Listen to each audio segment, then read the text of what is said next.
Bonjour tout le monde. Aujourd'hui, dans cette vidéo, je vais discuter de la première tâche, c'est-à-dire la première section de l'expression orale du TCF Canada.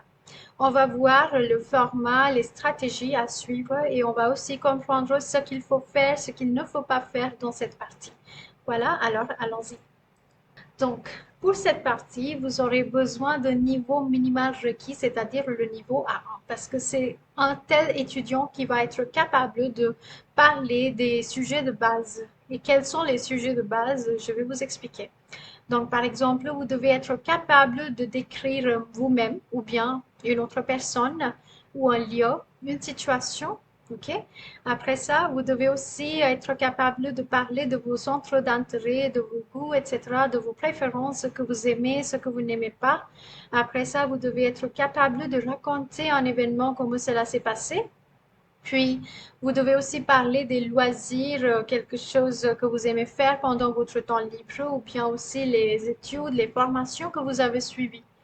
Alors, au niveau A1, il faut être absolument capable de conjuguer correctement les verbes en utilisant des temps variés, par exemple le présent de l'indicatif, ou bien le futur proche, le futur simple, le passé composé, etc.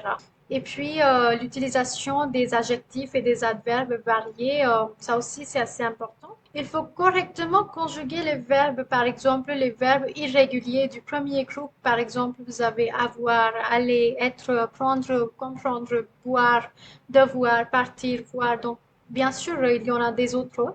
Donc, il faut être capable de bien les conjuguer.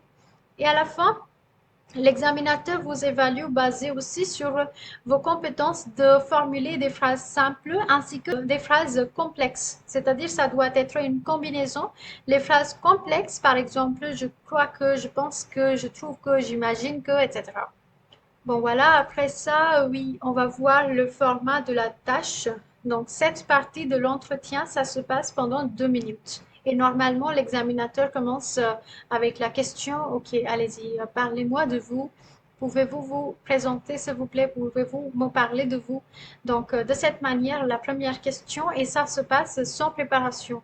Donc, dès que l'examinateur vous pose cette question, il faut commencer à présenter, à parler. Alors, votre présentation devrait idéalement contenir les questions de ce genre-là, votre état civil, votre personnalité, les langues que vous pouvez parler. Vous pouvez aussi parler de votre famille, les membres de votre famille, puis les relations amicales, les amis, etc. Des formations ou bien des études que vous avez poursuivies, votre situation professionnelle ou universitaire, après ça les activités, les habitudes, les loisirs concernant le travail, l'université, votre routine quotidienne, par exemple. Puis après, vous devez aussi parler de vos compétences, vos aptitudes, les centres d'intérêt, ce que vous aimez, ce que vous n'aimez pas, les événements ou les activités passées, quelque chose qui s'est déjà passé. Il faut être capable de l'expliquer dans vos propres mots. Et puis, conditions de vie, bien sûr. Donc, où est-ce que vous habitez? Parlez-moi de votre logement, votre quartier, votre pays, votre ville, ou bien c'est comment la météo de cette région où vous habitez. Après ça, vous devez aussi parler des objets personnels. Puis après, vous avez des projets, des souhaits, des désirs, ou bien des déplacements, des voyages que vous avez déjà faits, des itinéraires. Les institutions publiques, les infrastructures, les associations, les organisations, si vous faites partie d'une organisation, par exemple, caritative. Donc, vous pouvez aussi parler de cela. En ce qui concerne le type de questions, voici une liste que je vais maintenant lire pour vous. Donc, l'examinateur ne va pas vous poser comme 20 questions ou même 5 à 6 questions. Non, ce n'est pas de cette manière que ça se passe. Mais en fait, il faut être préparé, il faut être prêt pour répondre à n'importe quelle question si l'examinateur vous la pose. Donc, normalement, la première question, c'est juste la même. Pouvez-vous vous présenter et me parler un peu de vous? Et puis après, vous avez les prochaines questions si l'examinateur va vous les poser. Donc, la deuxième, je vais juste lire cette liste de questions pour vous. Quand vous avez du temps libre, vous aimez faire quoi? Quels sont vos projets pour les prochaines vacances? Depuis quand et pourquoi apprenez-vous le français? Quelle est votre série préférée et pourquoi? Quel est le dernier voyage que vous avez fait? Comment cela s'est passé? Vous avez fait quelles études? Dans quel objectif? Êtes-vous satisfait de votre situation professionnelle? Quels sont les avantages et les inconvénients de votre profession? Pouvez-vous me parler de votre ville, de votre quartier et de votre logement? Où habitez-vous? Dans une maison ou dans un appartement? Comment venez-vous au travail ou à l'université le matin? Quel est votre chanteur ou chanteuse préféré? Que faites-vous le matin avant de partir travailler ou aller à l'université? Quel sport pratiquez-vous et pourquoi? Quel est votre animal préféré et pourquoi? Quelle est votre cuisine préférée? Pourquoi? Quel est votre film préféré? Pourquoi?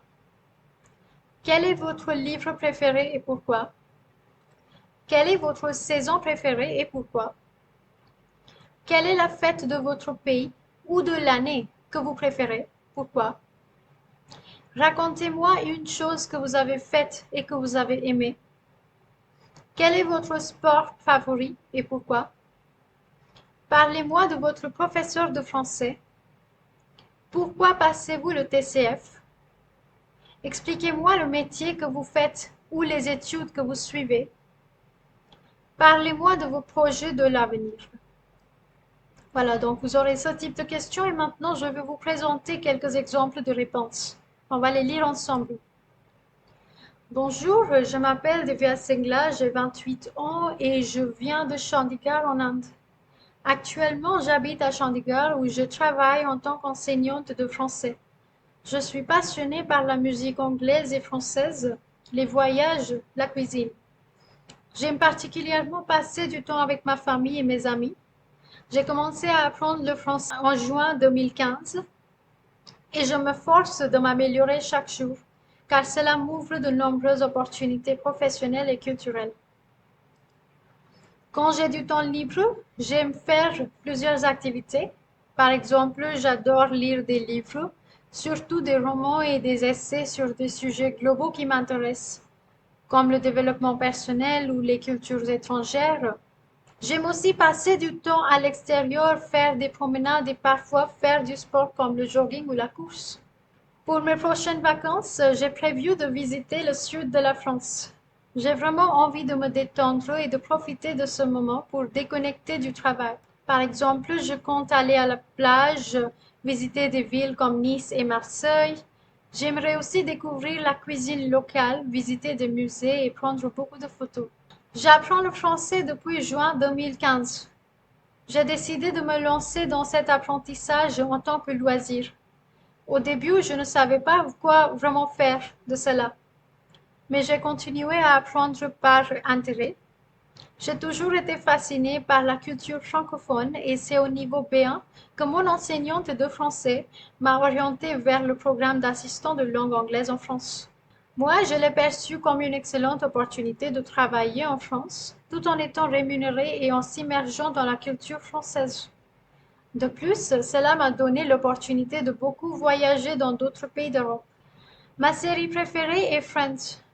Je l'aime parce que les personnages sont drôles et attachants. Chacun a sa propre personnalité. L'humour est simple et les situations sont amusantes. J'apprécie aussi l'amitié entre eux.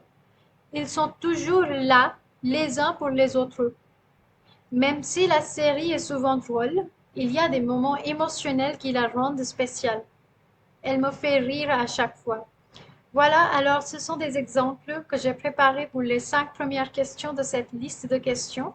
Mais puis, j'ai aussi créé un document qui contient d'autres réponses exemplaires. Donc, si vous voulez accéder à ce PDF, vous pouvez aussi faire partie de mon groupe Telegram.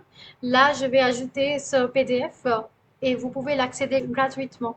Voilà, merci beaucoup d'avoir regardé cette vidéo et je vais aussi ajouter d'autres vidéos concernant les 2 autres parties de cette épreuve. Donc, likez cette vidéo si vous l'aimez. Merci beaucoup. Au revoir.